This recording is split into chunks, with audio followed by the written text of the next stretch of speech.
کہ اختلاف جو ہے وہ بری چیز نہیں ہے. صحابہ کرام میں بھی اختلاف رہا ہے، ہمارے دیگر اسلاف میں بھی اختلاف رہا. اللہ نے انسان کو عقل دی ہے، سوچنے سمجھنے کی صلاحیتیں عطا فرمائی ہیں. یہ ایک فطری بات ہے کہ اختلاف ہو سکتا اور ہوتا ہے اور ہونا چاہیے، اس سے کئی مسائل حل ہو جاتے ہیں. اسی لیے کہ حدیث شریف میں کہ اختلاف امتی رحمتن، میری امت کے اختلاف بھی کیا ہے؟ رحمت ہے. یہی وہ اختلاف ہے جس بنا پر آپ دیکھیں کہ 4 فقہ جو ہیں وہ مشہور جو ہیں وہ بنی، یعنی فقہ حنفی ہے، فقہ مالکی ہے، فقہ حنبلی ہے، فقہ شافعی ہے. تو یہ برحق ہیں، کوئی یہ نہیں کہتا کہ جی غلط ہے، سب ہم ان کو مانتے ہیں کہ یہ سب برحق ہیں. کیونکہ ضد اور اناد کی وجہ سے یہ اختلاف نہیں تھا، یہ اختلاف اصولوں کی بنیاد پر تھا، تو ہر ایک اپنی جگہ پر برحق تھا. یہ کوئی ضد والی بات ہی نہیں تھی. یہ نہیں تھا کہ جی یہ بس میری بات اونچی رہے، نہیں، بلکہ حق کی بنیاد پر جس نے اس کو بات کو حق سمجھا اس نے اسی کو اختیار کیا، اس کا ایک اصول قاعدہ انہوں نے متعین کر دیا. اور ویسے وہ اتنا ادب و احترام کرتے تھے کہ امام شافعی رحمۃ اللہ علیہ اگر امام ابو حنیفہ رحمۃ اللہ علیہ کے مزار انور پر آتے ہیں تو نماز اپنے طریقے پر پڑھنے کے بجائے امام ابو حنیفہ کے طریقے پر پڑھتے ہیں. تو پوچھا بھائی کیا بات ہے، یہ کیا وجہ؟ فرمایا کہ اتنے بڑے امام کے پاس آیا ہوں تو مجھے شرم آتی ہے کہ میں اپنے طریقے کو اس کے پاس بھی اختیار کروں.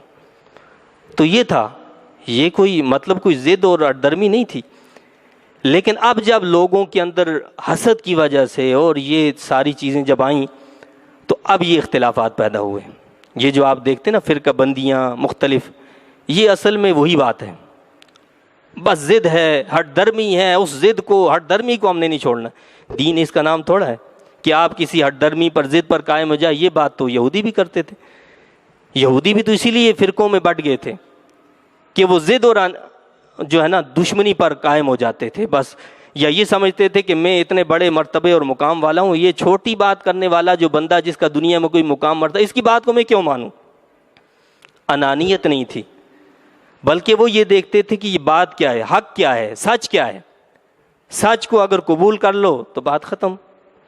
تو فرمایا کہ اختلافات کی وجہ وہ اصل میں کیا ہے؟ بغیم بینہم، ایک دوسرے سے حسد تھا.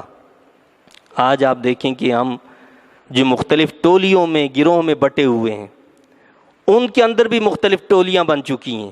اس کی کیا وجہ ہے؟ یہی ضد اور ہٹ درمی ہے. ضد کی وجہ سے ہم بٹ چکے.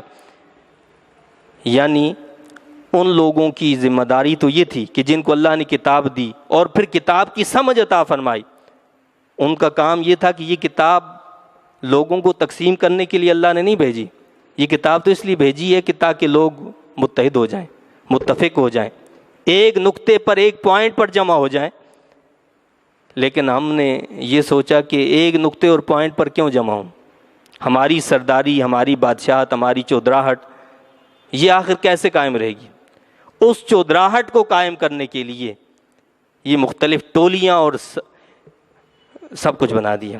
بھائی میری چیز، میں ایک چیز کو پسند کرتا ہوں، آپ دوسری چیز کو پسند کرتے ہیں، یہ فطری بات ہے، کوئی بات نہیں ہے. لیکن اس کا کیا مطلب کہ جس چیز کو میں پسند کرتا ہوں میں کہوں کہ بس یہی صحیح ہے باقی تو سب غلط ہے؟ یہ تو کوئی تک نہیں بنتی. ایک گھر کے اندر 4 لوگ اگر رہتے ہیں تو چاروں کے مزاج الگ ہوتے ہیں، چاروں کی پسند الگ ہوا کرتی ہے.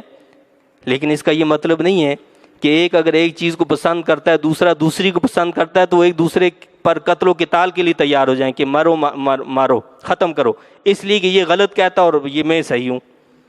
یہ کوئی بات نہیں. اللہ نے انسان کو عقل شعور اسی لیے دی ہے کہ اس کے اندر اختلاف ہوگا اور اختلاف ہونا چاہیے، لیکن ضد ہٹ درمی نہیں ہونی چاہیے. یہ اللہ کو پسند نہیں ہے، اس کو اللہ نے ناپسند فرمایا ہے.